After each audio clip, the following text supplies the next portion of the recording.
The Dave Hooker Show, represented by Banks & Jones, Tennessee's trial attorneys. Play to win, banksjones.com. The Dave Hooker Show. A presentation of Off the Hook Sports. Objective insight, expertise, top guests. Available on YouTube, Apple, Spotify, and the Off the Hook Sports app. Download now for free. Also available on offthehooksports.com. I compute and obey. Now to Dave Hooker. Ready. Welcome, as quite a few people already on board. We certainly appreciate that. Hit the like and subscribe button. Do that because we have a monstrous show on tap. May Schmay. I tell you what, we've got a big show on tap. Jimmy Hyams will join us, brought to you by our good friends at Ray Varner Ford in Clinton. Also, a lot of news. We're going to ask today's tough question here in a second. Is it awesome or a burden that Nico Iamaleava is compared to Peyton Manning and Hendon Hooker, which I think we would all agree that he is. Also, remember Brian Niedermeyer, that guy that was very involved in the Jeremy Pruitt scandal? He has a job at Tuscaloosa. Should that be troublesome for Tennessee football fans? Lines versus some upcoming opponents in Tennessee games. There's some that surprise, some that I get. That's on offthehooksports.com right now. And which Tennessee football assistants are most likely to be a head coach? Also, Kentucky, it looks like they're taking offense seriously, believe it or not. And we'll visit with our good friend Zach Hare of Sports Treasures. They've got a big signing for Abu Carter, which is the most popular freshman if Tennessee didn't have Nico of all. And we'll discuss if you're about to have a baby and you got a playoff game going on, are you going to play? Caleb, how are you? You're in that situation. We'll discuss it more in depth later, but just quickly, average game, are you playing? Are you showing up? Are you staying with the baby? The haircut looks great, by the way. It's actually not a haircut. There you go. It's actually not a haircut. I just shaved. The haircut's actually the same. But I have thoughts, but it's a case-by-case basis, and it depends on what type of game you're playing in. That's how I'll leave it at that for now. Super Bowl's a little bit different than preseason. Jimmy Hyams joins us now, brought to you by Ray Varner Ford in Clinton. Jimmy, we got Vol topics to get to, but I do want to ask you this real quickly. What would be your parameters? Because we've got a couple of different situations in which a Boston Bruins defenseman, his kid was born at 3 a.m. He made the game later that night. You've got Rudy Gobert, who likes to give everybody COVID, missed game 2 as they beat the Denver Nuggets. Just in general, have you ever been in that position, and what was your solution to it? Actually, I was absolutely in that position. Ooh. Yes. So my wife is pregnant with our first child, and she had some early complications. And the baby was due in March. Her water broke in November. So we were just kind of playing it close to the vest here. And I covered a high school football game for the Knoxville News Sentinel on a Friday night. This is back in 1992. Wait, that was the game that I sent you the clip of. That was maybe the Powell Austin East game, quite possibly in 92, right? It wasn't. Well, it could have been. I will say that my memory's foggy on that for a variety of reasons. But I covered a high school football game that night, and then the next day Tennessee's playing in Kentucky. So I talked to my wife about it, and she said, "Go ahead and go. We'll be fine." She was actually in the hospital, and they were trying to prevent the baby from coming at that time. So I went to the game, and at halftime she called and said, "You might want to come back." And I said, "How quickly?" She said, "Wait till the game's over, file your story, and then come back." So I did. So I rushed back to be with her that night. They did prevent the baby from being born. The story I'm not real fond of telling on myself was that the next morning, after spending the night in the hospital and being exhausted, I fainted. So they released my wife to go home, but I had to stay because I had 8 stitches over my eyebrow. So well, Caleb actually, Caleb has said that, he does have a baby that is due here in about 6 weeks, Caleb, 5 weeks. And Caleb has said, Caleb said if it comes down to it, and he was a quarterback in the NFL, he would miss his baby being born for the first preseason game. Isn't that what you said, Caleb? That is not what I said, but I'd miss it for a playoff game. I'd miss it for a playoff game. What a story that would be. World's worst husband misses birth for first exhibition game for the Colts. And, if this is the 30s and, it was, well, then you have to go. You're smoking cigarettes. And I barely missed that part of it, Jimmy. I don't remember that part of it. So I don't either. I was smoking cigarettes in the I waiting was too busy feigning to smoke cigarettes. Yeah, I was there seeing all the gory details. Let's talk some Tennessee football. Today's tough question is now, and it's brought to you by our good friend at Rick Terry Jeweler. Today's tough question. Take a side. Take a stand. The Dave Hooker Show, a presentation of offthehooksports.com. We've known about this for a long time, so I'm not breaking any news, but Nico Iamaleava is constantly compared to 2 quarterbacks, and one is Peyton Manning because he's probably the highest rated quarterback since Peyton Manning, even though there really weren't rankings at the time. We would think that's probably the 2 highest rated players that Tennessee has ever signed. And then he gets compared to Hendon Hooker. Why? Because Hendon Hooker was running Josh Heupel's offense at a very high level, and people expect that and more from Nico. So let me ask you this. Is it awesome or a burden? And I want to put this on the YouTube poll question if we can, Caleb. But Jimmy, let's start with you. Is it awesome or a burden that he is compared to such fantastic Tennessee players of the past? At this time in his career, I consider it a burden because he has not proven that he should be compared to those 2 players yet.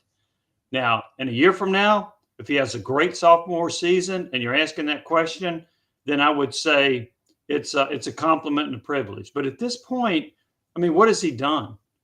What's he done to draw this praise other than the speculation? I think it's putting an awful lot of pressure on him.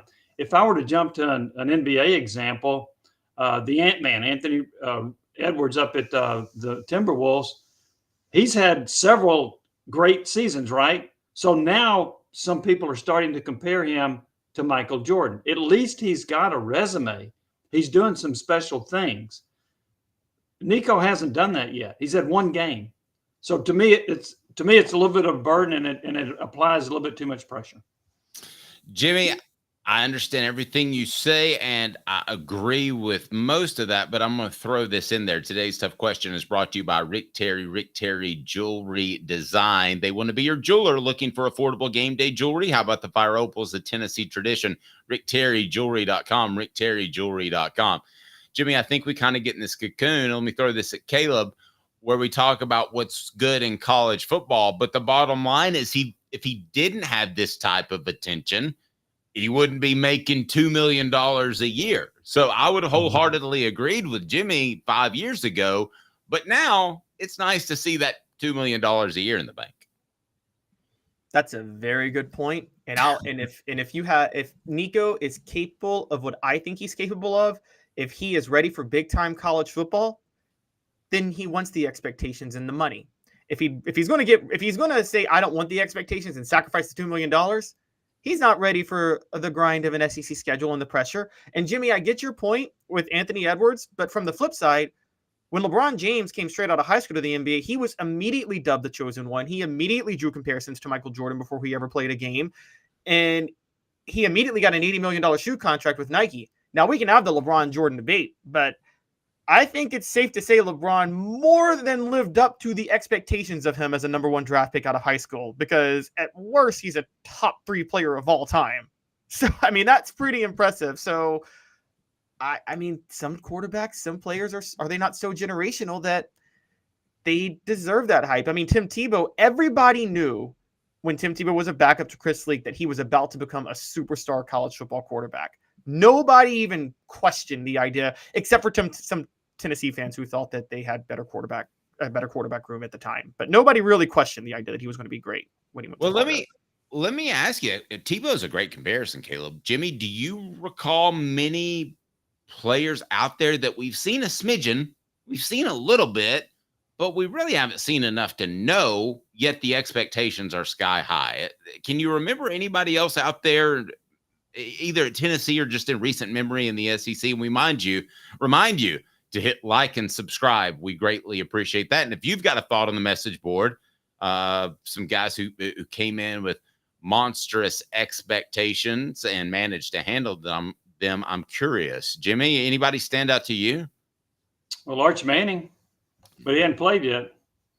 But his expectations were out of sight. There are examples. LeBron James is a great example, but I can also tell you some number 1 picks or top 5 picks in the NBA draft that were major busts. So, and the same with quarterbacks that are selected. Tebow was a bust in the NFL, right?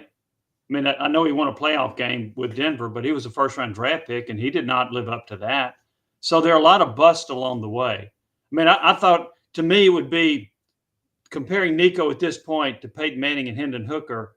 I know it's a little bit different, but okay, let's compare Andrew Luck, who was the first pick, to Tom Brady.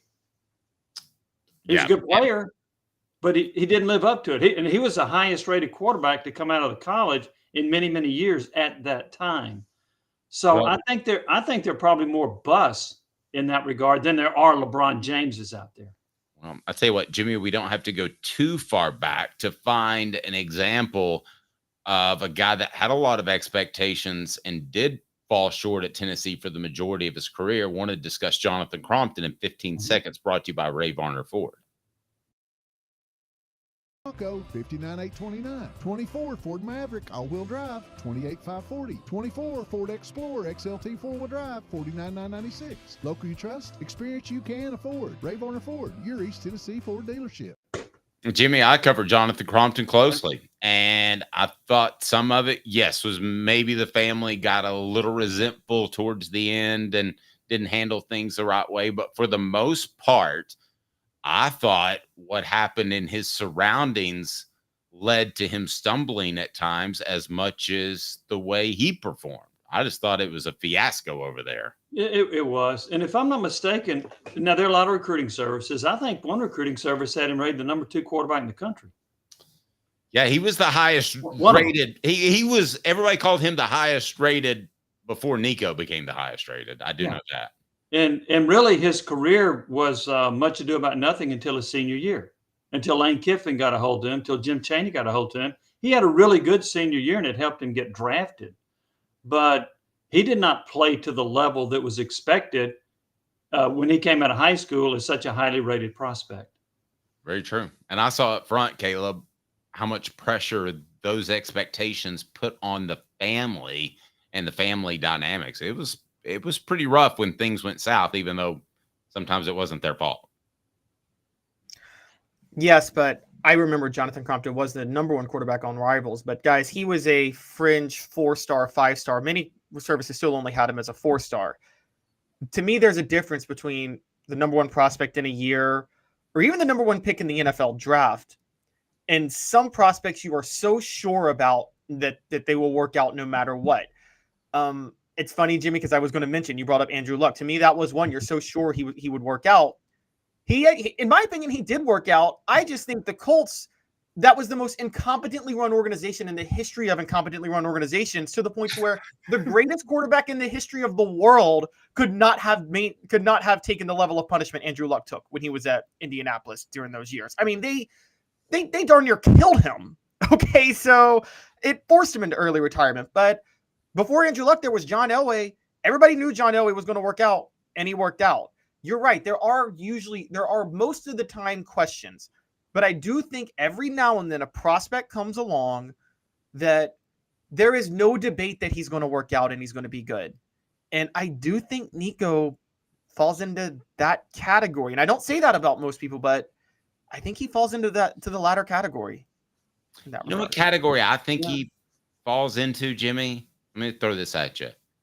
Is Kyler Murray. He almost has so much ability because I knew a bunch of people that covered him out coming out of Texas. He almost has such much ability that he can't be a bust. He might not be great and be average, but he just has so much ability. I don't see a complete bust coming out of him. I can't believe you would compare Nico to a quarterback who's 5'8". What are you doing? It's not bad. It's not bad. Because he is a legit 6'6". You stand next to that dude, you're like, good Lord. Now, let me say this. I think Nico is going to be an outstanding quarterback at Tennessee. I just think that we jumped the gun on trying to say he's the next this or the next that. And now LeBron was, okay. But I would like to see more of a sample size from him before I would say, yep, he can do what Peyton Manning did. Yep, he can do what some of the all-time greats have done. Hendon Hooker, the great year he had. I'll say this. I will be shocked if Nico has as good a year this year as Hendon Hooker had his last year at Tennessee. Yep. I will be shocked at that. Now, but I also don't think that this year he's going to be a finished product. Hendon Hooker was not a finished product when he took over from Milton a couple of games into the 2021 season, right? He got a lot better. And so I think Nico will do that. And there may be a time when I would feel comfortable comparing him to them. I just want to see more out of him before I would go down that road. Fair. Quality Tire Pro, the Eberle family has been serving Chattanooga since 1957. All major brands of tires, full service automotive, brakes, alignments, oil changes, and more. Stop in and said, hey, Bo, heard you on Off the Hook Sports. Cherokee Boulevard or online at qualitytirepros.com. That is qualitytirepros.com. This guy has a name. And now he has a job. What the H? What the? What was he thinking? Release the hounds. The Dave Hooker Show. Keep cool. A presentation of offthehooksports.com. Jimmy, if a random person walked up to you and said, who is Brian Niedermeyer? What would you say? I would say he's the guy that got fired at Tennessee for multiple cheating violations. Okay. Now he has a job. Correct me if I'm wrong, Caleb, as a high school coach in Tuscaloosa. Is that right? Yes. And the interesting part is he was at IMG Academy, which is like, so going from IMG Academy to a high school in Tuscaloosa just seems like a massive downgrade for him to a certain degree. But yes, he's now at a high school in Tuscaloosa. Took a new job.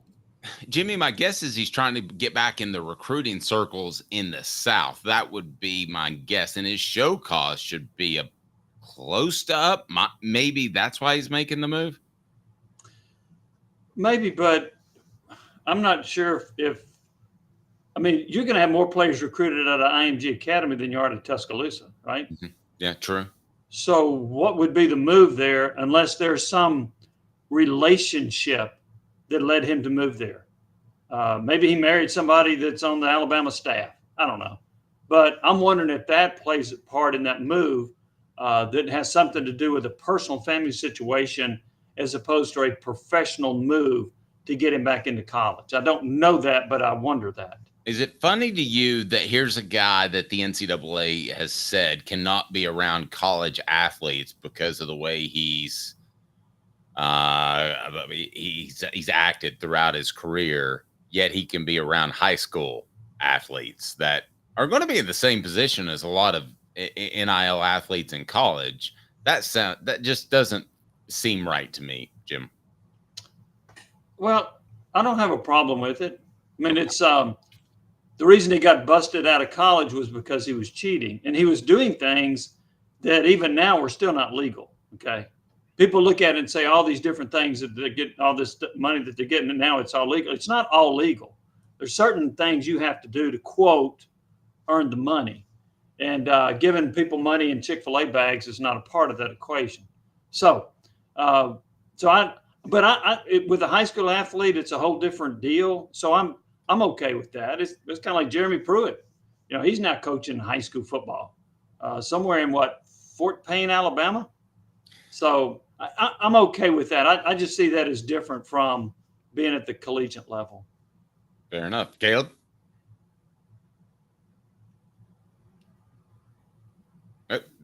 Oh, we lost Caleb. We lost your volume. We lost your volume again. Talk to us, Caleb. I don't know what happened to your volume. It bleeped away for a second, but we'll get you back. Jimmy, as far as Niedermeyer, what do you make of his possibilities for being a college coach again one day of any prominence? I'm not talking about a Southwest Missouri State. Gosh, I've seen a lot of resurrections that have occurred in the coaching profession. There was a time I wasn't sure whether Steve Sarkisian was going to get into a major college coaching job again after all the stuff he went through at Washington and Southern Cal and showing up drunk at practice and it functions. So I wondered if he had burned that bridge, and here he is, a highly successful head coach at Texas. So do I think that Niedermeyer could end up on a staff at a prominent school in college? Eventually, yes. Well, look at Kelvin Sampson. I mean, he had a multi-year show cause. Bruce Pearl, not let's make it clear, Niedermeyer didn't accomplish anything that Bruce Pearl or Sampson accomplished. I get that. But they jumped right back into it and became prominent head coaches. So why couldn't Niedermeyer be a prominent or at least a decent assistant coach at a major school? What the H brought to you by Boundless Moving, from their 2-hour minimum to turnkey operations where you don't have to touch anything. They moved me. They can move you as well. In East Tennessee, Tennessee's mover, Boundless Moving. Just Google them, ask for Matt, tell him Dave Hooker sent you, and he'll take care of you. No question about it. Boundless Moving, ask for Matt, tell him Dave Hooker sent you. Support our sponsors. That's why we're here. I see what Jimmy's saying, Caleb, but it just seemed like Niedermeyer was in the middle of such a mess that if I'm a coach down the line, I've really got to believe he's changed his tune, because I would be scared the extent of the cheating that took place underneath his watch and Jeremy Pruitt's watch. Well, let me ask this question about it. Is this about positioning himself for another college job? And Jimmy, maybe you can tell me if I'm reading too much into this, but a couple of years ago, do you guys remember when Carnell Tate committed to Ohio State, a highly touted receiver? Tennessee thought they were in the running for him. He commits to Ohio State. Brian Niedermeyer, who was coaching him at IMG Academy, sent out a tweet that said, "You love to see it." Many Vol fans felt that was a cryptic tweet saying, "Ha, he committed to Ohio State over Tennessee." And there have been rumors and reports circulating that he's very vindictive towards Tennessee for what happened and his firing. Could he be going to this high school to try to, I don't know, maybe is he making his moves in high school coaching to try to steer recruits away from Tennessee as much as possible, just out of sheer vindictiveness? Well, let me say this. How many good players come out of Tuscaloosa that would go to Tennessee? So he doesn't have to steer anybody, right? When's the last time Tennessee got a good player? I think he could have had a more impact, Caleb, doing what you suggest, if he were at IMG Academy, which is more of an open book as far as where players are going to go. I mean, if you're in Tuscaloosa, Alabama, and you're any good, you're going to go to Alabama, probably. So I think his influence could have had a greater impact at IMG Academy than it will in Tuscaloosa.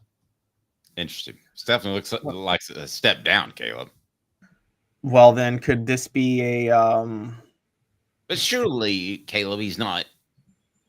His revenge against Tennessee guys can't be the one motivation he has in his career, right? Okay, let me throw another conspiracy at you guys. Brian Niedermeyer, who has a lot of high school ties and steers recruits to different ways and things like that, was Alabama behind this hire because they're worried they're going to start losing Tuscaloosa high school kids in high school in Tuscaloosa to other places under Kalen DeBoer? And did they make a call to Plainview High School and say, hey, or whichever high school it is, hey, we need you guys to hire this guy to help keep our kids in state? Are they worried that they're going to start losing kids out of Tuscaloosa under Kalen DeBoer? No. I'll compare that to Derek Dooley not letting Aaron Douglas transfer to Duke because he was afraid he's going to lose players to Duke. I remember that. Which I told him was one of the stupidest things. I said, if you can't beat Duke, you don't need to be coaching at Tennessee. And a year later, he wasn't. So, yeah, I don't see that as a likelihood. No, I remember that as well. Okay, let me throw something else at you because I think we've thrown about 15 conspiracies at you. But I think this one's actually pretty good, and it's brought to you by Ray Varner Ford in Clinton, as is Jimmy Hyams' appearance.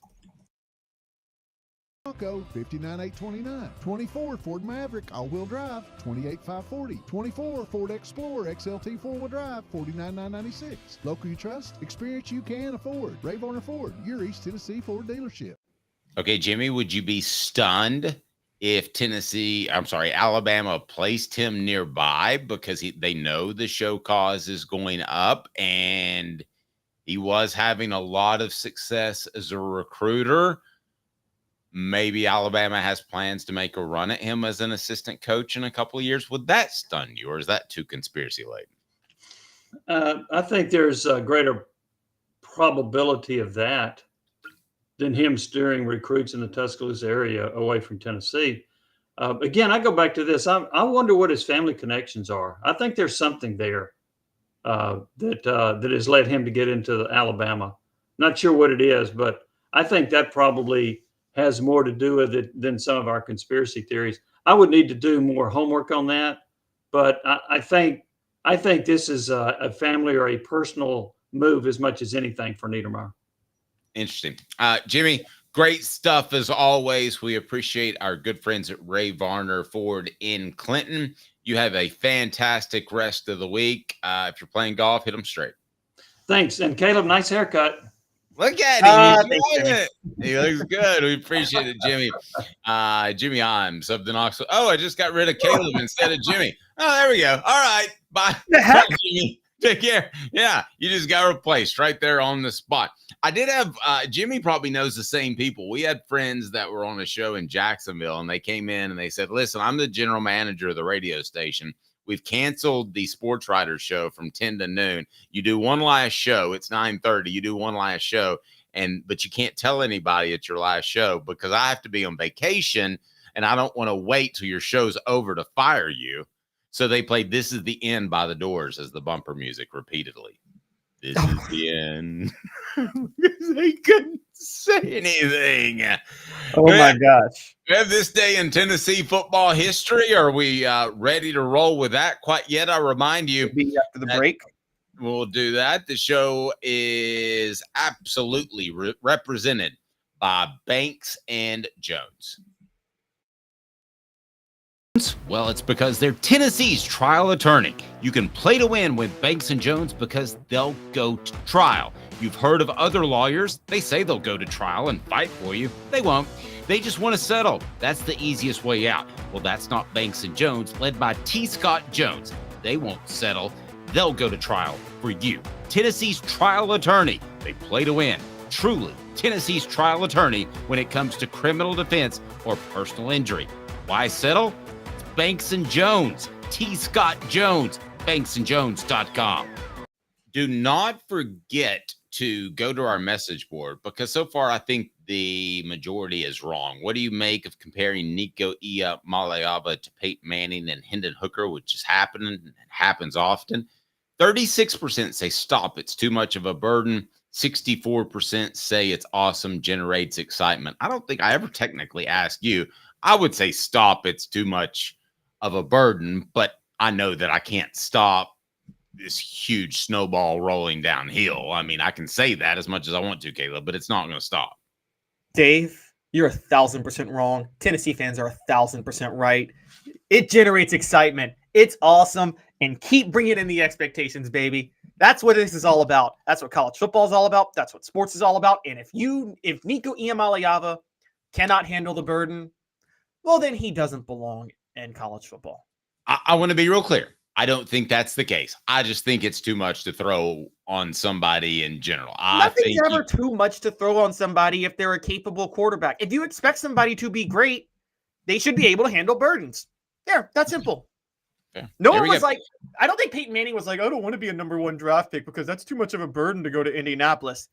No, you embrace being a number one draft pick going to Indianapolis and changing a franchise. Very good. I like it. This day in Tennessee sports history, this day in Vols history involves a guy that's really, really, really darn special. One of the best players to ever play at Tennessee.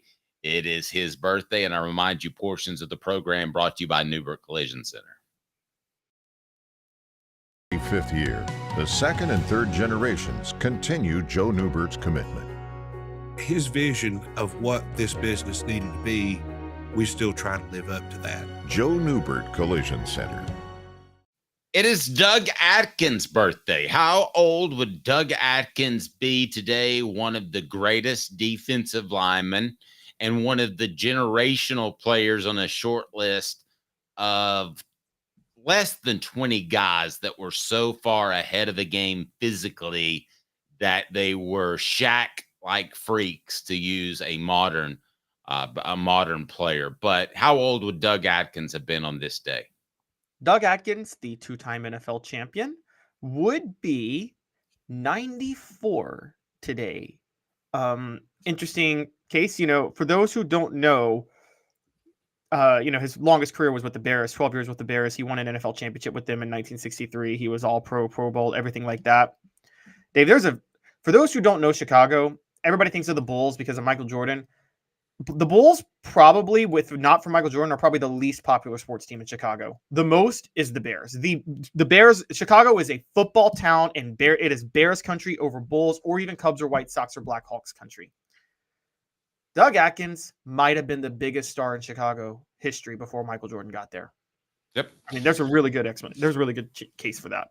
Do me a favor, hit that like and subscribe button. Atkins was one of the most, he's Victor Wembanyama.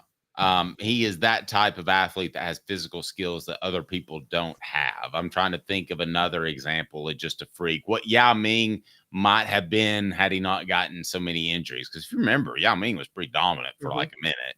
I'm trying to think of other guys. LeBron was a physical freak when he got to the NBA.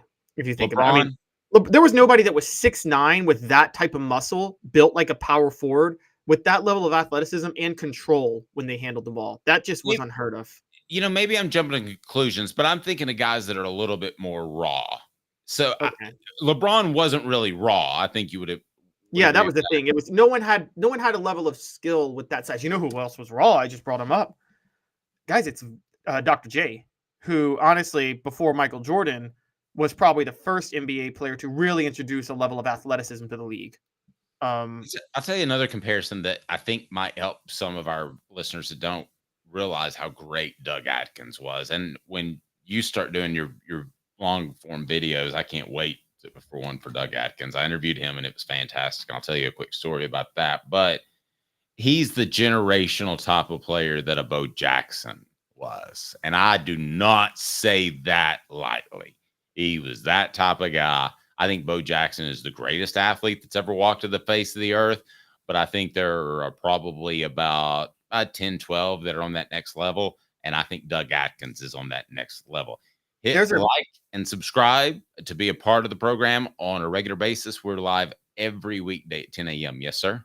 There's an interesting point you bring up with that, because someone in sports science did this breakdown of one of the reasons running backs are devalued, because you're right, Bo Jackson was such a uniquely rare athlete of the time.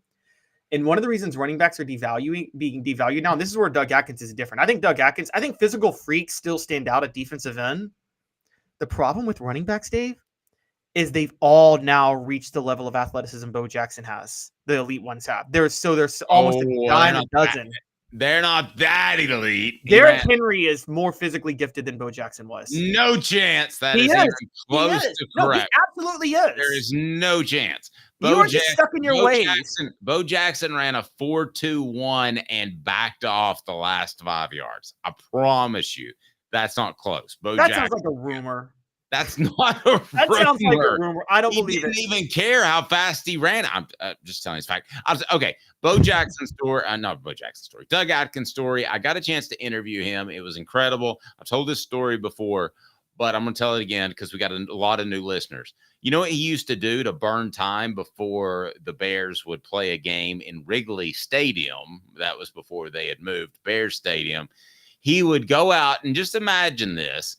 Yeah, a lot of people like getting to games early and seeing everybody set up and that sort of thing. Well, he'd go out in the stands and shoot pigeons in the stands with his rifle. That's what he did for pregame burn off the jitters or whatever the case may be. He would just, who's that? Oh, I think that's our defensive end. I can't tell which one it is because he's not wearing his. Well, that's Doug Atkins. What's he do? He's shooting pigeons in the stands. Is that not the best, craziest story you've ever heard? That is, by the way, hilarious. Everybody's saying Caleb's out of his loving mind for the Derrick Henry, Bo Jackson No, comment. I'm saying Doug Atkins. I will absolutely say this in his defense, that you're right. He's wrong. 2 minutes off the hook sports. Bronco, 59,829. 24 Ford Maverick, all-wheel drive, 28,540. 24 Ford Explorer, XLT four-wheel drive, 49,996. Local you trust, experience you can afford. Ray Varner Ford, your East Tennessee Ford dealership. Sports Treasures in North Knoxville is one of the South's largest sports cards and memorabilia dealers, featuring over 10 million sports cards from vintage to modern. Sports Treasures carries a full line of hobby boxes, singles, autographed memorabilia, Tennessee Vol collectibles, fan cave decorations, and so much more. See a museum full of collectibles at Sports Treasures, 4819 North Broadway in Fountain City, and Sports Treasures on Facebook. Sports Treasures, where the real sports fan goes to shop. Have you seen the latest TriStar Hats Co. product? TriStar Hats Co.? What's that? You know, those really cool hats, shirts, tumblers, and even license plates with 3 stars like the official Tennessee flag and stripes like the American flag. Pretty patriotic if you ask me. Ah, gotcha. Seen those. Those are cool. Where can I get them?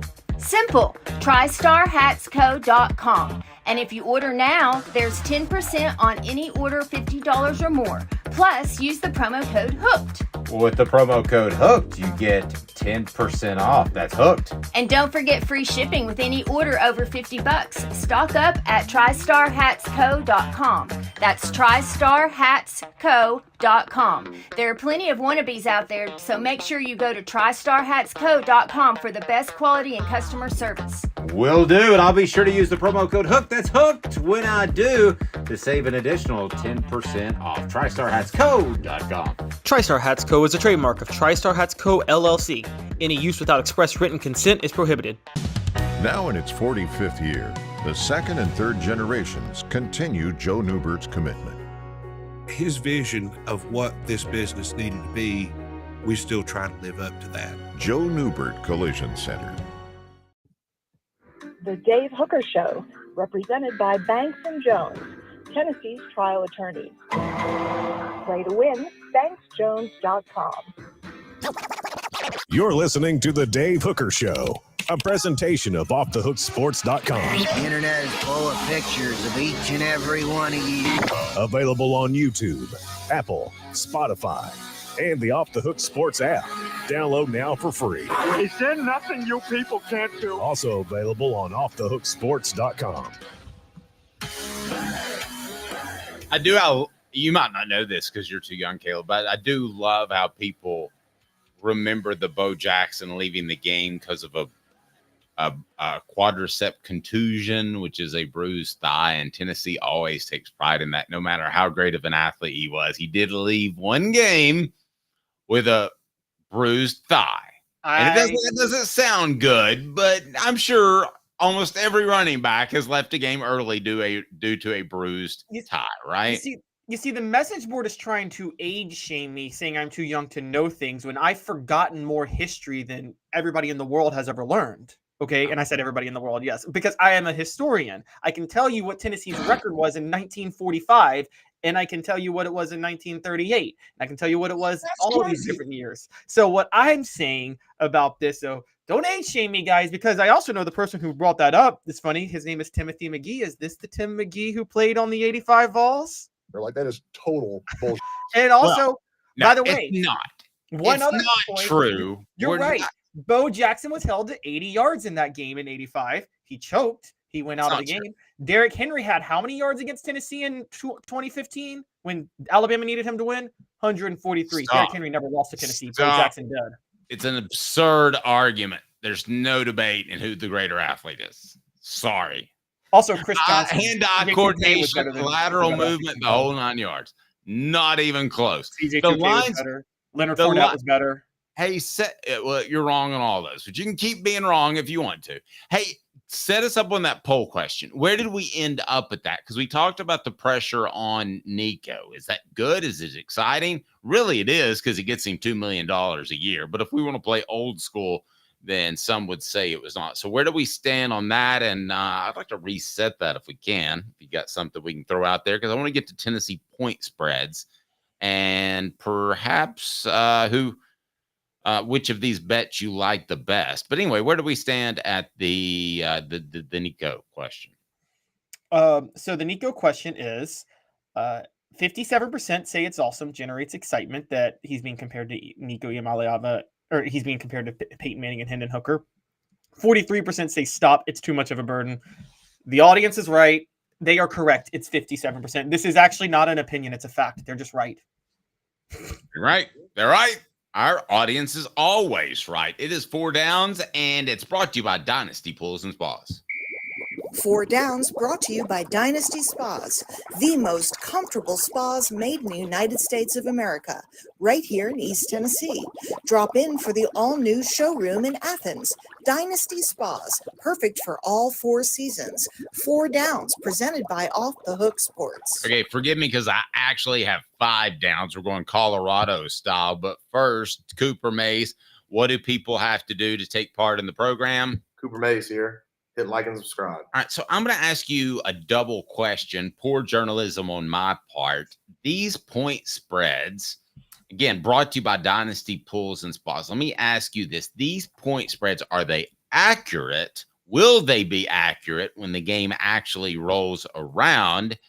And what does it say about Tennessee's football team? What down, Coop? Coop here. First down.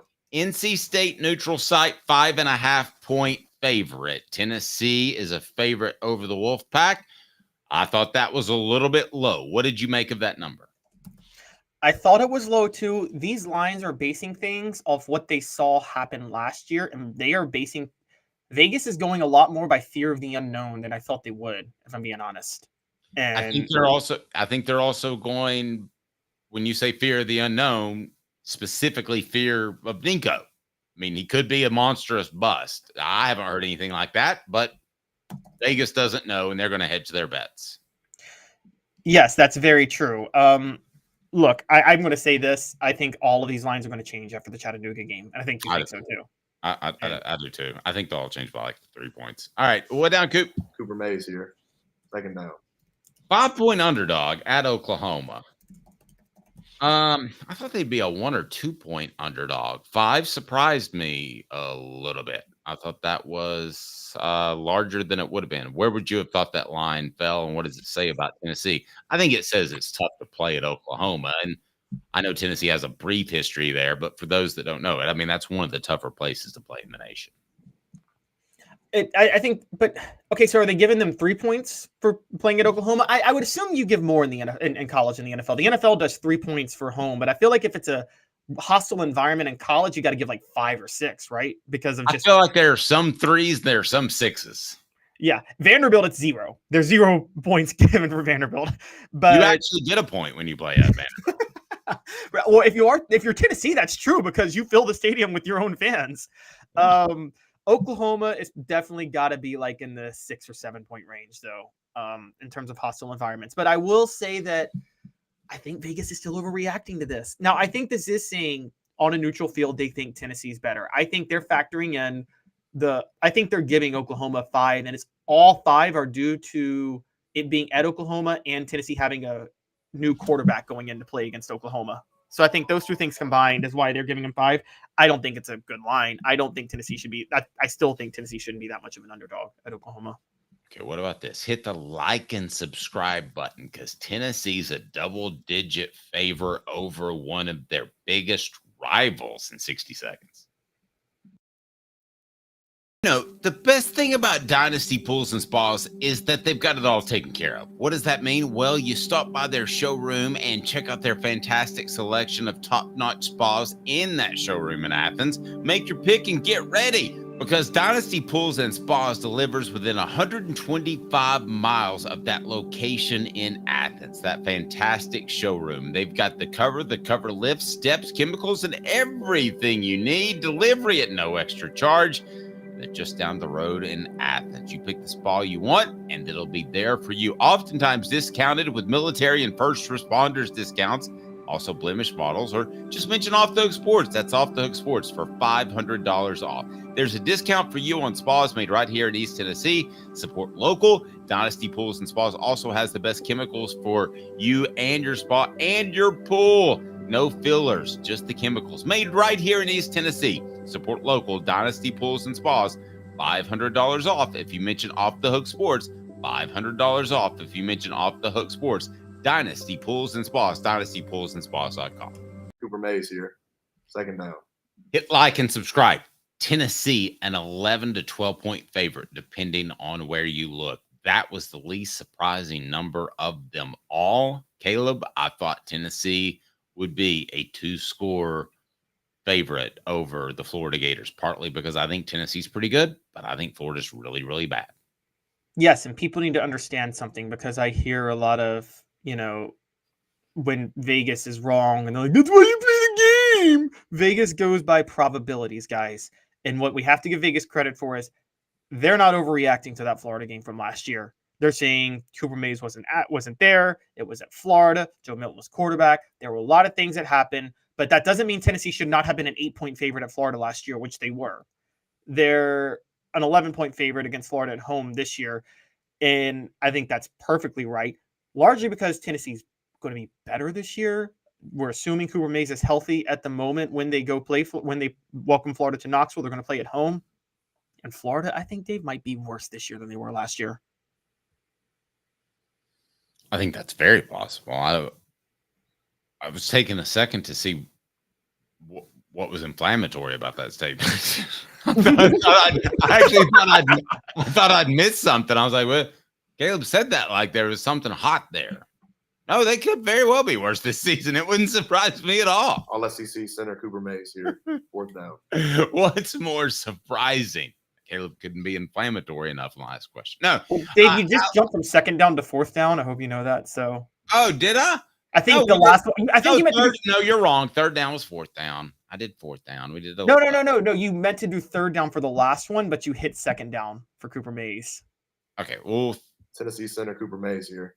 Third down. That was Florida. 11-point favorite makes sense. All right. Fourth down. All SEC center Cooper Mays here. Fourth down. Alabama, Georgia. Alabama is a 2-point underdog to Tennessee. Georgia is a 17.5-point favorite. So wait just a second. You've got two. You got me mixed up a little bit. Tennessee is a favorite again. I got 2-point underdog. Tennessee's a 2-point underdog to Alabama. They're a 2-point underdog to Alabama, and 17.5 underdog. Clear, and that's on offthehooksports.com. So I was looking at those numbers this morning. What surprises you most, that they're they're an underdog to Alabama at all, or that they're a almost 3-touchdown underdog to Georgia? It actually surprises me more that they're an underdog to Alabama at all. Only because of, if you're Vegas and you've watched Tennessee play Georgia the last 3 years, how in the world can you not have them be a gigantic underdog against Georgia? I mean, yes, Georgia won the last one 2 years ago by 2 touchdowns, 27-13. Every single person who watched that game knows Georgia could have won that 45-0 if they wanted to. And Kirby Smart, for whatever reason, I guess maybe he respects Josh Heupel. I don't know. He didn't want to run up the score. But they got a lead. It was raining, and they sat on the lead, didn't they, Dave? And yeah, and yeah, I look at Alabama and Georgia this year, and how many unknowns are there? I mean, one of the quarterbacks is unknown, and Nico in that Georgia game, you would say 2 of the quarterbacks are. Well, now you have Jalen Milroe, but I don't know he keeps that position. I think 2 of the quarterbacks are somewhat in question because they're new or not proven in that game. And you have a new coach. How is his new offense going to transition? So these are 2 numbers that could change drastically, right? They could change wildly. No, I totally agree. And we're going to see how it all goes. And I think I'm so inconsistent with my Kalen DeBoer take to Alabama because I actually don't think he's a great coach, but I think he's the smartest hire Alabama should have made. That's the hire they should have made given what was available. I also think that he shouldn't be judged on this year because his system is so quarterback centric, and Jalen Milroe is as much a fit for his offense as Joe Milton was for Josh Heupel's offense, quite honestly. And there's actually more similarities there than a lot of people might think. Tennessee has always, I thought, been a point spread fave. I think they move numbers because they have a big gambling community. Out of all these numbers, which one do you think is the furthest off? 5.5 point favorite against NC State, 5-point underdog Oklahoma, Florida 11-point favorite, Alabama 2-point underdog, Georgia 17.5-point underdog. Which do you think is the most out of line? I think 5-point underdog at Oklahoma. I could see them struggling with NC State because that'll be like that Pittsburgh game 2 years ago where Tennessee was the better team, but there were just things that went a certain way. I could see that with NC State. It's 5-point underdog at Oklahoma. Look, I'm saying it. I think we all agree Josh Heupel is going to Eli Drinkwitz, Tennessee. He's going to do that to Oklahoma this year. He is wanting to, for two reasons. There's two big reasons he wants to do that. He wants to embarrass Oklahoma for letting him go. But that's going to be Tennessee-Oklahoma is going to be the marquee game that weekend, guys, if you look at the schedule. And he's going to want to make a statement as the marquee game. And he's going to want Nico Iamaleava to light it up because he likes stats. So he's going to go all in. And I you know this, Dave. Brent Venables is probably the type of coach that doesn't circle games. I'm a defensive coach. We're just going to play tough, hard-nosed football and move on. Whereas Josh Heupel's a guy that wants to circle certain games and wants to make a statement to the media. Now can I get to the poll question because it's related to this? Yeah, set up the poll question. What do we have on the poll question? Because we want people to vote on our YouTube channel. What do we got? All right, so of the 3 games Tennessee is an underdog in with these early lines, and these lines were set by DraftKings, by the way, which one is the most disrespectful? Them being a 5-point underdog at Oklahoma, a 2-point underdog to Alabama, or a 17.5-point underdog to Georgia? Which one's the most disrespectful to you, Dave? I think 2-point underdog to Alabama because you beat them for 6 of 8 quarters. You beat them in an actual entire game, and they have complete bedlam going on there. So that to me would be the one that stood out. That just like, and that's in Neyland Stadium too, right? Yeah, that's at Neyland Stadium. That one surprised me. I would have thought that was flipped. I would have thought Tennessee was a 2-point favorite. I actually agree. Initially, I was thinking Oklahoma, but I'm with you. I think it's Alabama now. And the comments are bringing this up, and we kind of have to address it. Maybe the points are going to Oklahoma because, look, Josh Heupel's not good on the road. I mean, we can just go ahead and say that right now out loud. He's been bad on the road. Has that gotten overlooked? I mean, we're close to the program, and we're able to tell you when a talent evaluation goes south or something else doesn't go the right way. But quickly, the national media will just point to on the road. Is there something really to that, you believe, or do you think that's just a coincidence? There's something to it. It stood out to me when Tennessee 2 years ago went to Georgia and they acknowledged all of their false start penalties that they had trouble communicating. Georgia's not a loud stadium. It's not that loud of a stadium. It's gotten louder. The narrative by Eric Ainge was incorrect at the time when he said it wasn't loud. It wasn't loud when he and I were going there, me to cover him, but it's gotten much louder. I mean, but there's still that opening on one side of the goal, so the sound's just going to travel out. So no, I'm not arguing with you. It's not top 10, but it's top 30, top 40. Yeah, but if Tennessee can't handle top 30, top 40, well, then you've got a problem. Yeah, and that's what I mean. So and they acknowledged. They said they had all these pre-snap penalties because of the noise. There's only one team there's only one team they've beaten, I consider, in a hostile environment, and that's Kentucky, and they've done it twice. But it's Kentucky. They always beat Kentucky. I mean, the other road games they've won, Dave, are you ready? Vanderbilt, okay, that's not a road game, and Pittsburgh. Those were their road game wins. And there were more Tennessee fans at that Pittsburgh game than Pittsburgh fans, if you guys remember. So Heupel has no track record of being successful in hostile environments, and it's starting to become a major red flag. And honestly, losing to Alabama was one thing. Getting blown out by Missouri was one thing. And the other part is losing to Florida. Given how bad Florida turned out to be, I don't care that Cooper Mays was hurt. I don't care that you had Joe Milton at quarterback. You shouldn't have lost that game because they were that bad of a football team. That's fair. Tim Banks being discussed again as a head coaching candidate. One of my concerns about Tennessee's coaching staff coming up in 2 minutes with Caleb Calhoun. I'm Dave Hooker, the show represented by Banks and Jones. 5th year, the second and third generations continue Joe Newbert's commitment. His vision of what this business needed to be, we still try to live up to that. If we wouldn't put our family in it, we're not going to put their family in it. If you're going to say that you're doing the best work in Knoxville, now saying it's one thing, producing it and providing it's another. The largest family-owned collision center in Knoxville is Joe Newbert Collision Center.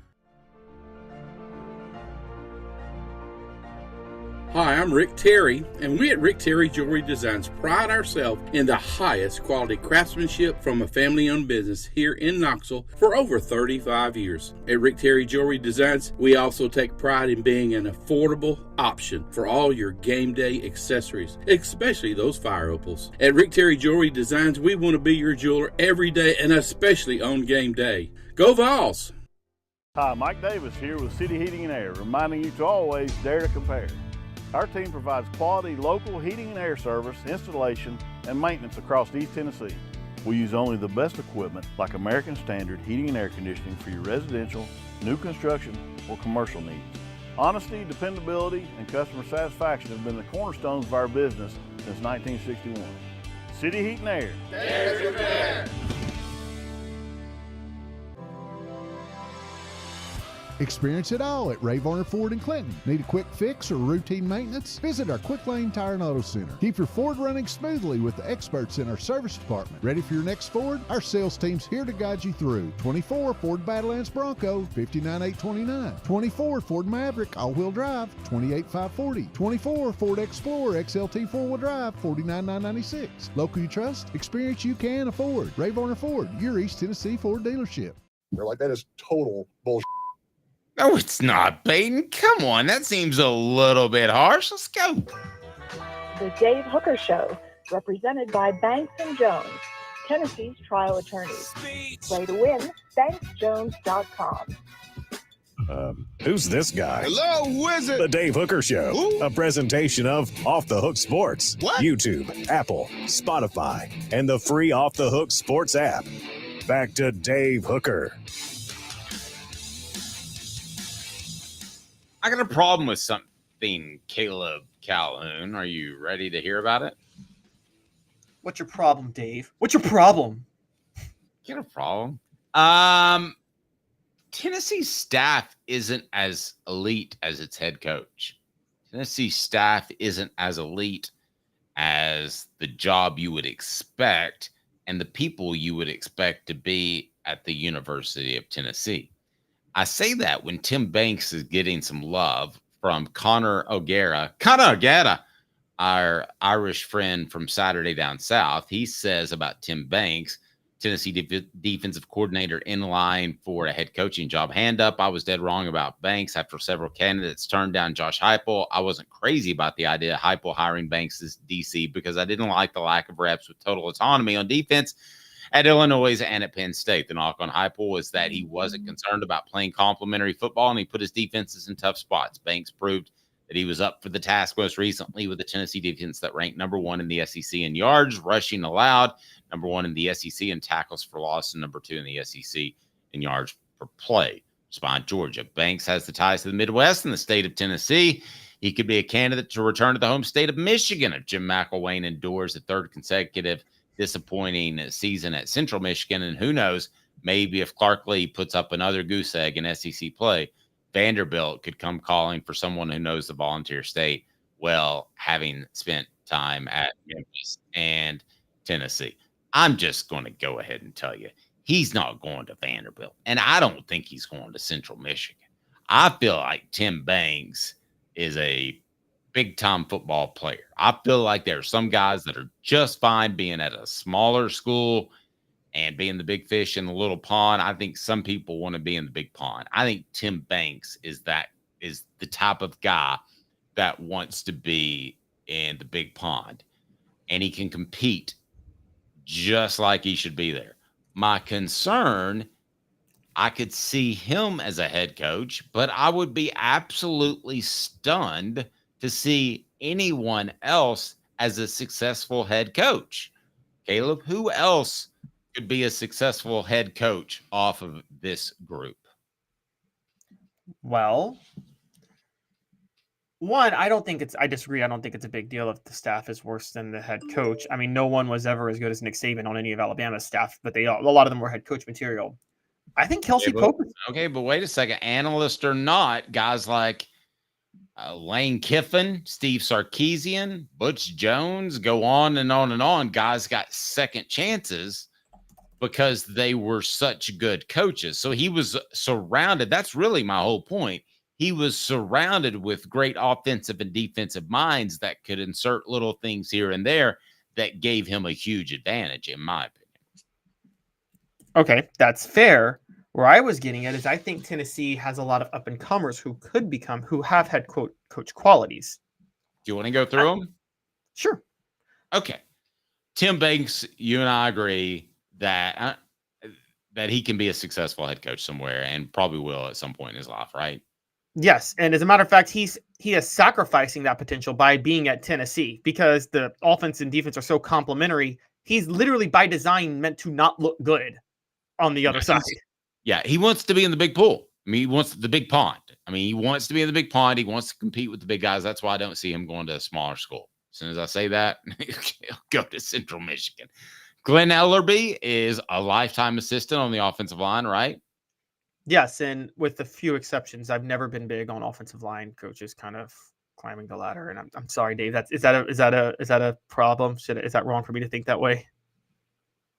Oh, I can roll with that. Philip Fulmer doesn't like it. Willie Martinez, secondary coach. I think we can agree that he's kind of he's kind of hit the upper level of what he's going to be.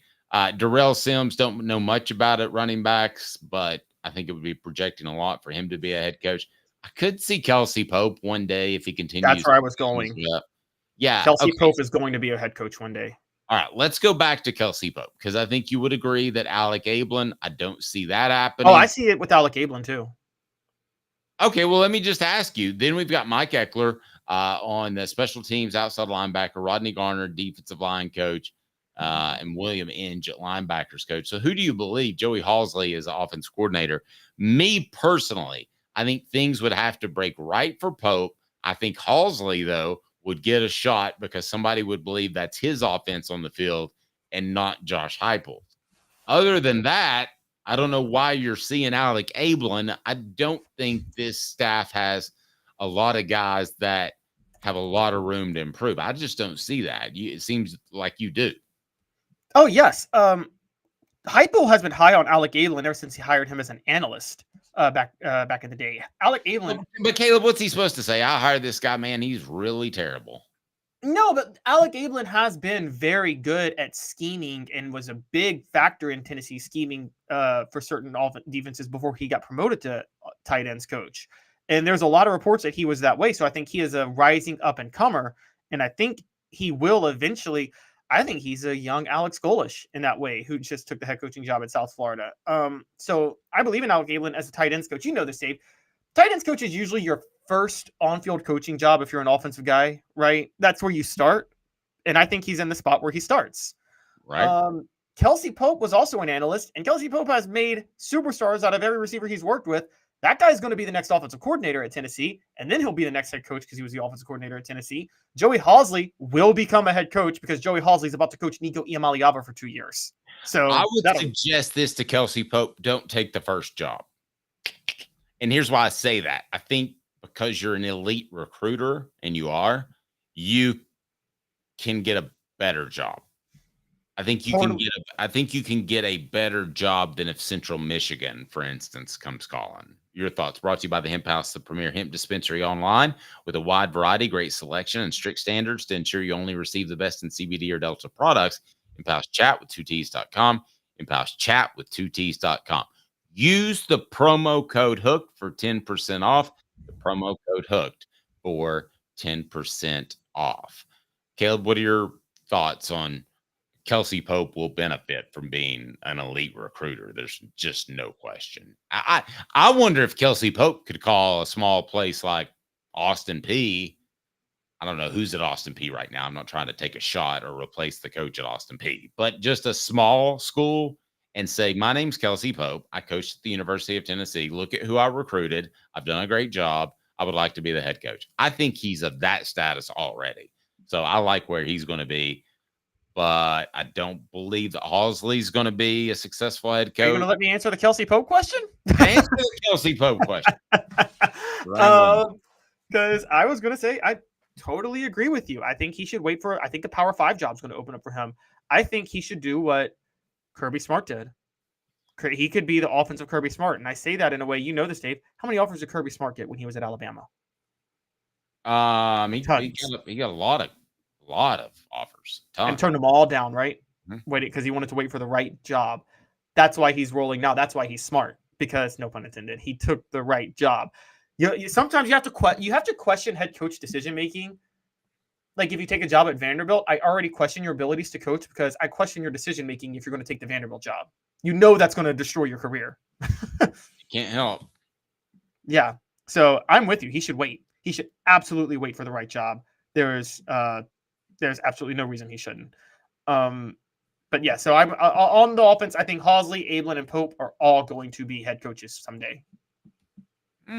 Okay, I like that. That's very interesting. I want to remind everybody to take a look at Hooker's Corner, which you can check out right here. Here's a page, and we've got an update on Thomas Blackshear that is out there. You can join for more recruiting information, and also you can get involved with me and Caleb a little bit more often. We'll be more interactive.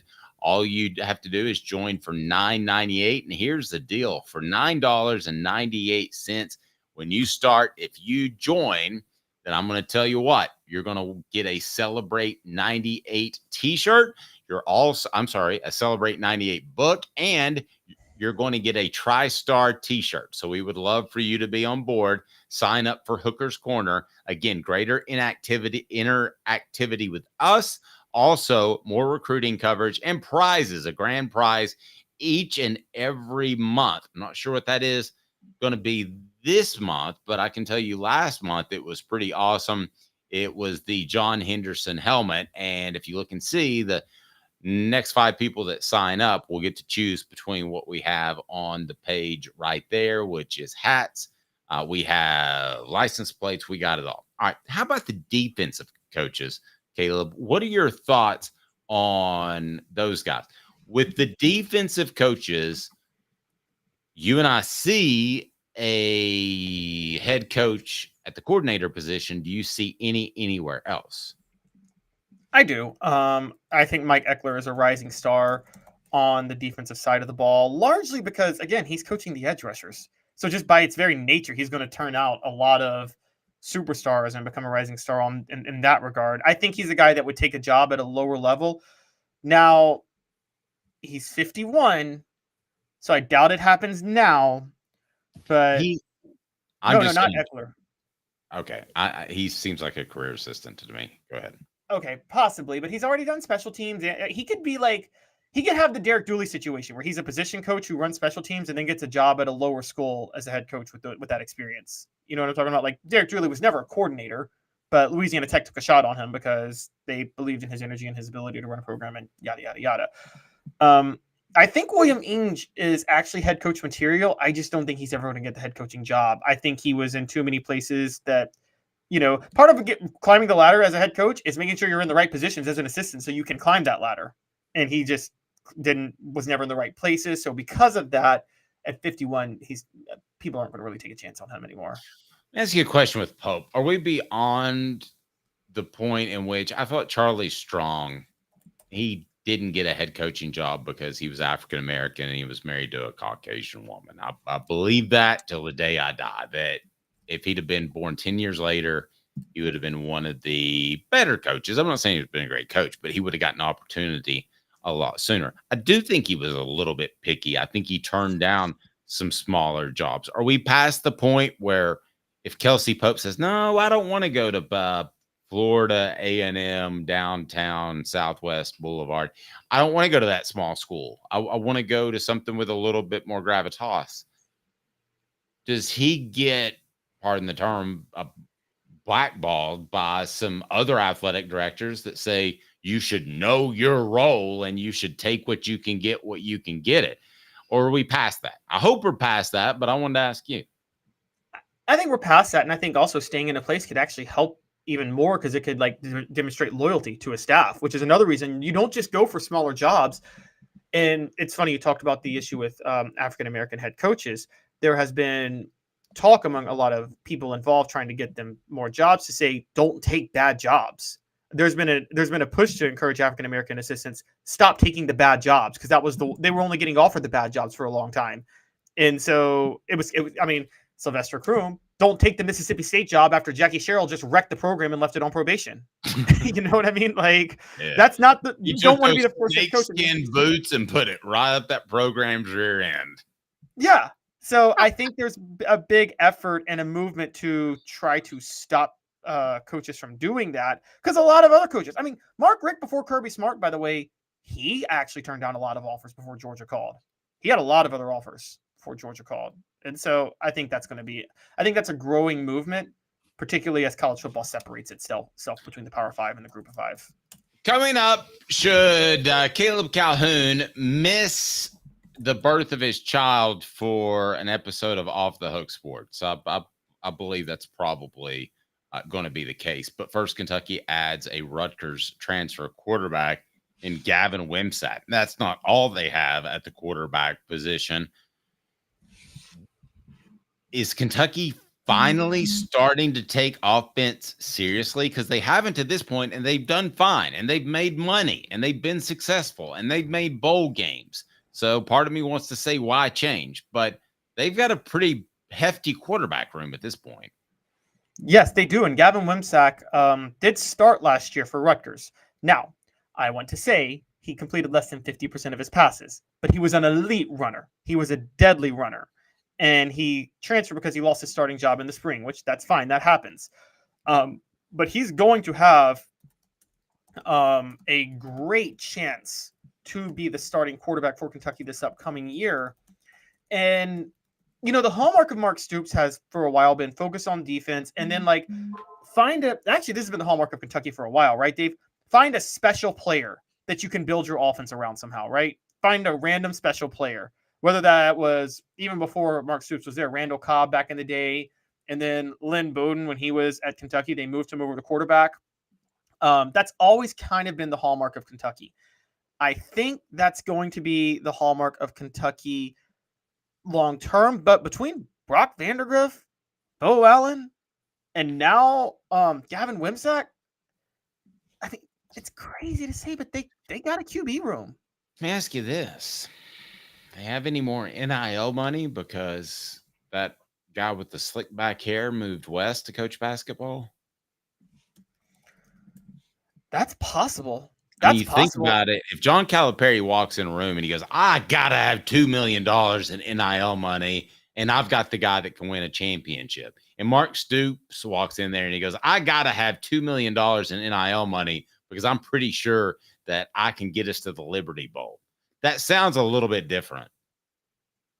That sounds a lot different. You're right. But think about it. They have an experienced dual threat quarterback in Gavin Wimsatt, and they have a 5-star in Brock Vandagriff, who, by the way, the only reason he wasn't starting at Georgia is because Carson Beck got the job, and Carson Beck is a generational quarterback himself. So, who commits to Kentucky that is a 5-star quarterback? Let me ask you this. Of what would you consider Tennessee's main rival? Alabama? Are you going to say they're number one? I mean, they're Tennessee's number one, or not Alabama's number one. Right. It's a little No, one-sided.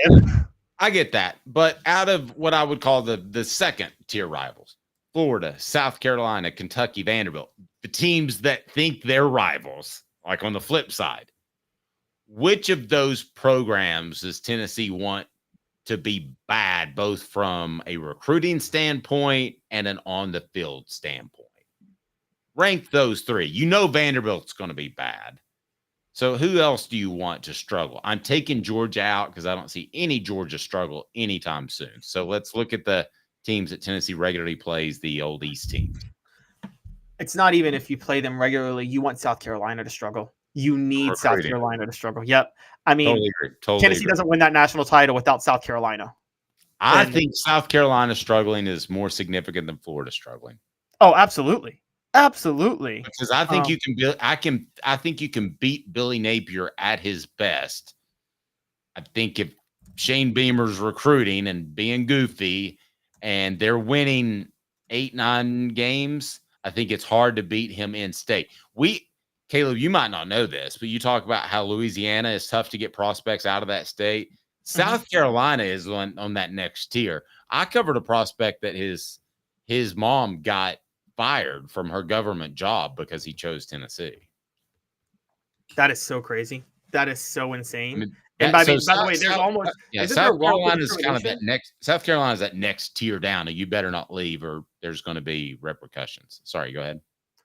And I mean that's wrongful discrimination on its own, which is like, I mean, can you imagine you're threatening kids because of the future they choose? I mean, that's absolutely ridiculous. There should have been a lawsuit on that one.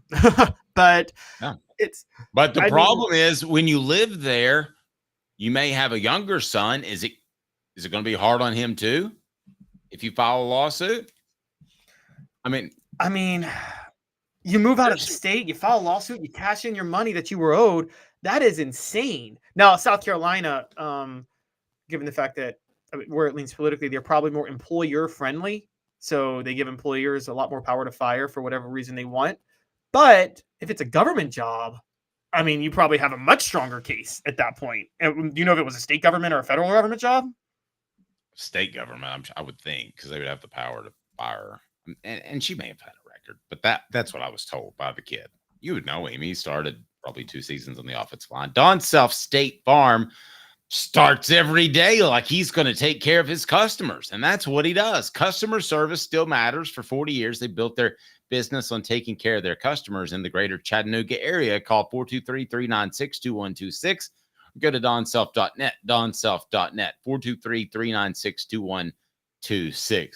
Is Kentucky ever a serious concern year to year now that Josh Heupel seems to have things going in the right direction? Let's sort of circle back to where we began. They're trying to get as good as they can, and I respect that on offense.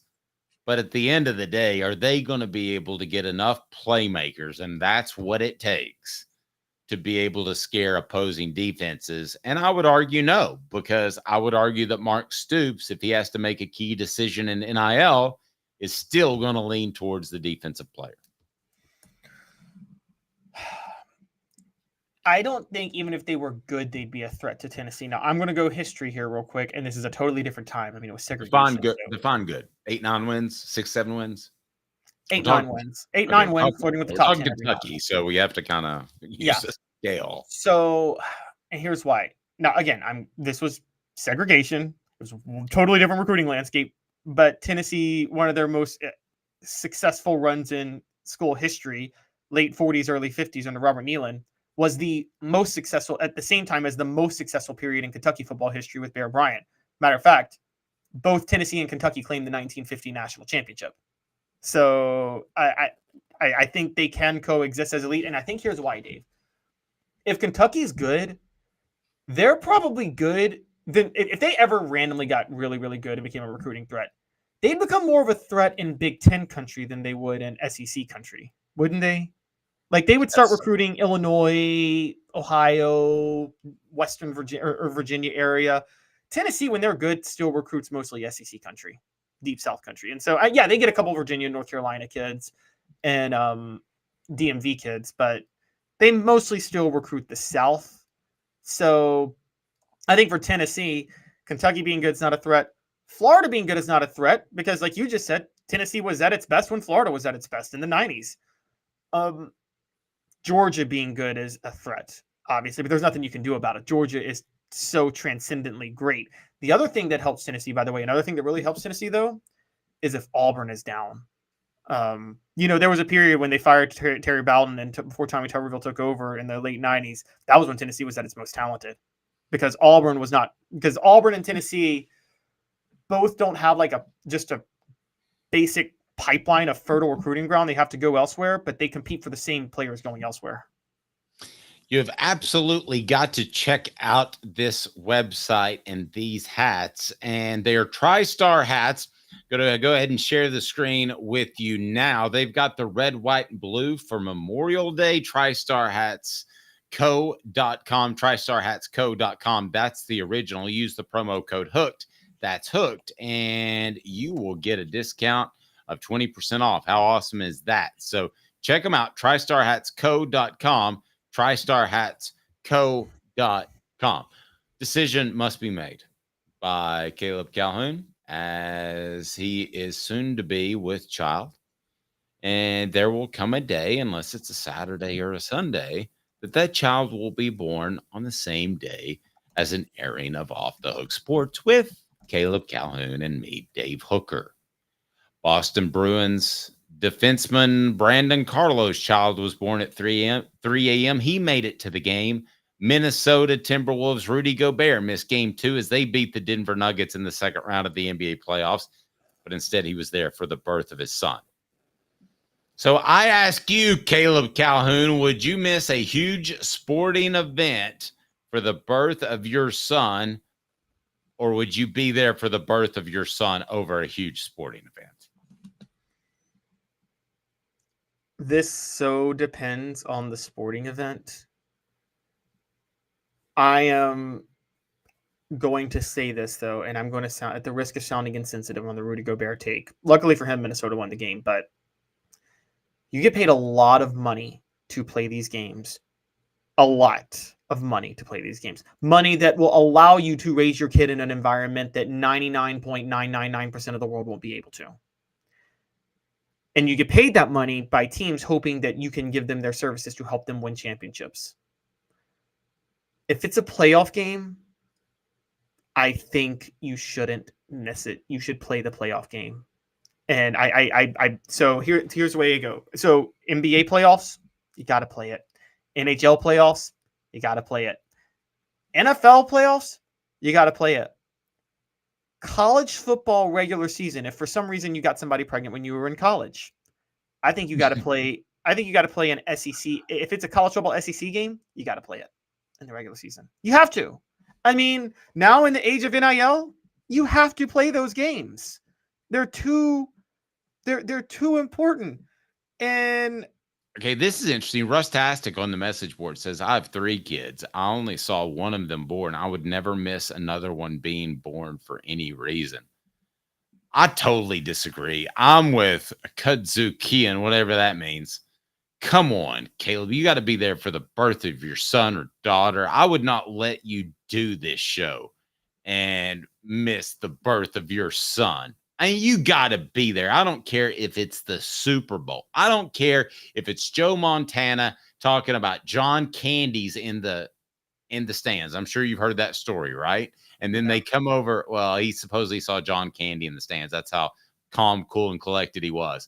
And then they come over and they say, Joe, your wife's in labor. You got to go. Joe says, I'm Joe Cool, baby. I'm rolling. I'm out of here. No, Joe stays there and he plays and he wins another Super Bowl. And Caleb, I am surprised you would even consider what you have proposed. I'm sorry. The Super Bowl, if you're the quarterback. Now, Joe, it's a little bit different. Joe Montana went to 4 and won 4. So, but for most quarterbacks, getting to the Super Bowl is a once-in-a-lifetime chance to bring home a trophy. You work your whole life for this, Dave. Your entire life. You get to the Super Bowl, and in your one shot, you leave it for this? I'm sorry. You got to go for it. First of all, you got to go for it. you're selling yourself short, in my opinion. You should believe you have multiple shots. One, okay.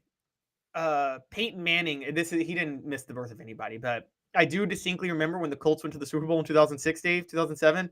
A bunch of teammates wanted their family members there. You know, it was kind of family members, everybody coming around because you're at the Super Bowl and they wanted to show their family members. And Peyton Manning stepped up and said, "No family members, nobody around. This is a business trip, guys. We're not here to celebrate being in the Super Bowl. We're here to go win the Super Bowl." And people thought that was rough. I loved it. I loved Peyton Manning for that. Your job is not to go once you go to the Super Bowl, you haven't done your job. Your job is to try to win it. It's a business trip. And now, again, for most business things, most business related things across the world, I would skip for the birth of my child. If I'm in the Super Bowl, though, the money I make to play that sport, no. Sorry. Elias says bare minimum, you need to be willing to charter a plane and have it sitting on the runway waiting. Maybe I'll do that. They do that. The teams do that. They're lined up and ready to go. Don Felder, the Eagles missed the California Jam for the birth of his child. Yeah, that's right. The California Jam. But you perform all the time at different places. It's like that's not the same as the Super Bowl for an athlete. It's not. They aren't comparable. So you would miss like a Major League Baseball season, regular season game. I would miss any pro regular season game, even an NFL regular season game. I wouldn't miss a playoff game. I would not miss a playoff game. But you would think long and hard about college regular season because we all know how different that is, right? I would think long and hard about SEC regular season games. If it's Vanderbilt and if I'm playing for Tennessee and I'm playing Vanderbilt, okay, I'm missing that. Okay, if you guys can't beat Vanderbilt without me, then you don't deserve my services. Okay, but The poll question, by the way, early lines have Vols underdogs in 3 games, which is most disrespectful. We come up with Oklahoma at 5-point dogs. Georgia 17.5 gets 39%. Oklahoma got 45%. Alabama gets 15%. So I'm assuming playoff games. You would miss any elimination game. You would miss. I would not miss an elimination game. I'm paid too much money at those levels, particularly the NBA. They're the highest paid players in the world. They deserve to be. They were the most rarely gifted athletes at their craft of any sport in the world. It's the toughest league to make. By far, they deserve to be the highest paid. But because you're paid that much, playoff games, man. Sorry, Rudy Gobert. Y'all can hate on me for this. I'm sorry, but you get paid a lot of money to play those games. That money is going to allow your son to be raised or daughter to be raised in an environment that they otherwise would never be raised in. I'll disqualify myself. This is just me personally. To each his own. I think it's a personal thing for every person. I can't judge Rudy Gobert, but me personally, if I was making that level of money, I'd probably play the game. For the record, I'm a huge Grizzly fan. The Grizzlies won their first playoff game in history in 2011 against the Spurs. Shane Battier hit a 3 at the exact moment his wife went into labor in that playoff game. What would your beautiful wife say if you said, "I'm sorry, I gotta go do this because it's an elimination game"? Sorry. Well, we knew we were doing this for the show, so I asked her ahead of time. Okay, so we had this discussion because I was not about to say this publicly and then get divorced from my wife when I got off the show. Okay. She said if it was the Super Bowl, she would expect me to play the Super Bowl. Okay. What about a Masters? It seems like that happens all the time in Masters. Apparently, golfers like to procreate the summer before the Masters when they go to Augusta. What about something like that, where there are 4 majors a year? That's a little bit different than the Super Bowl, but it's not. That's so tricky. Yeah. But it's a single sport. How does that change it? It's just you. I mean, you're not letting your teammates down, so I think that would be easier to step off, right? I think that would probably be – that's up to you. But also because don't you get paid by the tournaments you play in, basically? Like, you're not getting paid for something that you're not going to partake in with golf. So I don't mind you skipping for that. You have a salary in the NBA. You're paid a certain amount of money. And you're paid that money regardless. think you should play that game. But I don't think you should. I got to step back. I would play that game.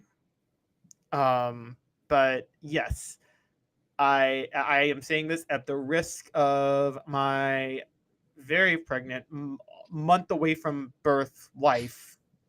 Probably, she said Super Bowl. I didn't bring up the playoff part, so I'm gonna gaslight her later, guys, and be like, no, you said playoff, so it's okay. I fair warning, I'm gonna do that just on the show, and so when you talk Super Bowl, is it the fact that it's an elimination for a championship, or is a little bit of it the spectacle? Part of it's the spectacle, and it's so hard to get there. Tom Brady has made everybody think you can get to the Super Bowl all the time. It is insanely hard to get to the Super Bowl, Dave. And I just think you don't pass up that opportunity. Remember when Dan Marino lost the Super Bowl his second year, and everyone's like, oh, he's young, he'll be back. Never went back, did he? And that's how it usually works. No,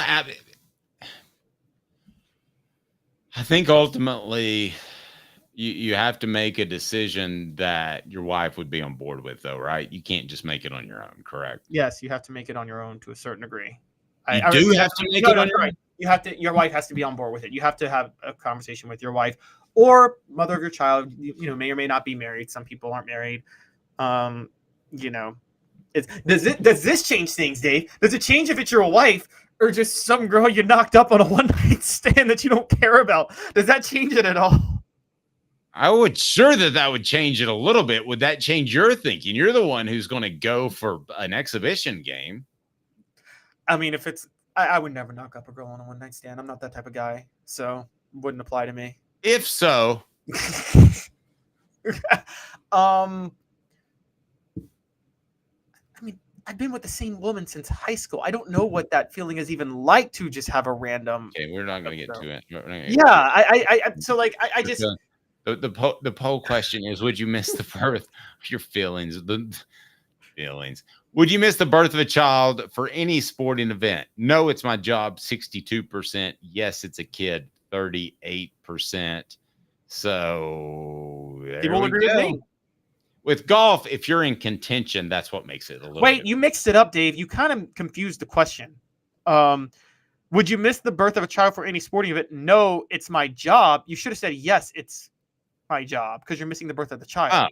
Oh, okay. Well, I think people get it. Wow, Dave. This is such a trick question. This is how they do like those political polls. They ask questions like, most people feel this way. It's like, but then you see how it's worded and they're like, wait, that's the most confusing thing ever. This is that hanging Chad ballot in Florida you just did. Yeah, and we did start a bit ago. Did we dunk on Kentucky for taking that transfer quarterback? We got a special guest who's going to join us here momentarily. Just the fact that someone takes a quarterback in the spring transfer portal, does that reek of desperation at all to you? Does that reek that in Kentucky's locker room they don't have what they need this upcoming season? What do you make of them taking a quarterback in the spring portal when they're not going to have much time to get rolling, get ready for the season? I think I don't know if it's desperate as much as they just want more competition. Now, it is possible that Brock Vandagriff is not working out. Alabama took a 5-star last year that didn't work out, so that could be a red flag. I think maybe Mark Stoops just wants to have competition in the room and see what works out. He wants a little more experience on there. So we're just going to have to see how that works out. But I wouldn't necessarily call them desperate for this move. I think they're doing what they should do and trying to give themselves options on offense, which they haven't done in the past. Yeah, I think if you take a quarterback in the spring portal, you're borderline desperate. I do. I think things aren't going right. So we'll see how things turn out. I want to remind everybody that this upcoming weekend, and I'm going to share it with you on our Facebook page, because who's the second most popular underclassman, the second most popular guy who hasn't played? Who is that guy right now for Tennessee? It's not Nico Iamaleava. It is who?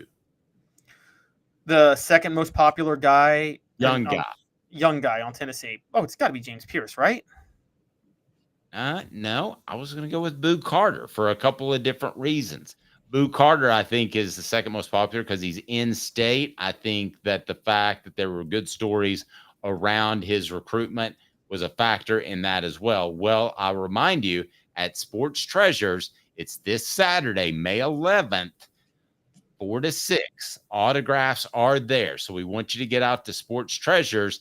Again, that is May 11th. That is this Saturday from 4 to 6. We're joined now by a very special guest. Zach joins us from Sports Treasures. So hopefully I can bring everybody on because a show just about me is no good. Caleb, can you help me bring Zach on? There we go. There we are. We got Zach. Zach, I was just discussing Boo Carter is one of those guys that for whatever reason has just kind of drawn the intrigue of Tennessee's fans. So kudos for landing him on Saturday. Yep. Thank you very much. He's been good. I think being a local guy helped a lot, especially being down in Chattanooga, just up the road. And he played 1 or 2 games here in Knoxville last year, I believe. Yep. So, able to see him and kind of get ready for him. And then I think he impressed a little bit during the orange and white game. Yeah, played a couple of high school games up here, and he was just one of those guys that there's always a guy in a class that people gravitate to. Usually it's a quarterback, but sometimes it could be somebody else. I want people to know how they can get tickets to the event because I saw one thing, you already had some sellouts. So what's available now, and how do people get involved? Yep. So we've got the regular tickets left, the $15 a piece. They can either just call the shop here, 865-688-2273 or 865-688-CARD for all the old school guys out there with the old T9 phone. Or they can message us on Facebook, Sports Treasures, or on Instagram at Sports Treasures TN. Awesome. I appreciate you, Zach. We will talk to you soon. Again, it is this Saturday. It is May the 11th, and it was 4 to 6. Am I right? Yep, 4 to 6. Yeah, and try to get here early. I spoke with him briefly yesterday, and he actually has graduation down in Chattanooga on Saturday. So he's going to try to get in a little bit early if we can get done a little bit quicker, if we can get down to his graduation. Beautiful. And Zach runs a great event. I've been there. I'll be there on Saturday. So hopefully I'll get to shake some hands and say hello and look at all your cool stuff. I definitely need that Roger Staubach jersey, the sweater jersey thing. I would look awesome. He is Zach at Sports Treasures. Check him out in North Knoxville. Again, Boo Carter on Saturday. Thanks, Zach. Yeah, thank you guys. Have a good one, Zach. Be sure to like him and follow Sports Treasures TN on Facebook for the latest. I shared a lot too because the stuff he's got going on is absolutely top notch. For Caleb Calhoun, I'm Dave Hooker. This has been a presentation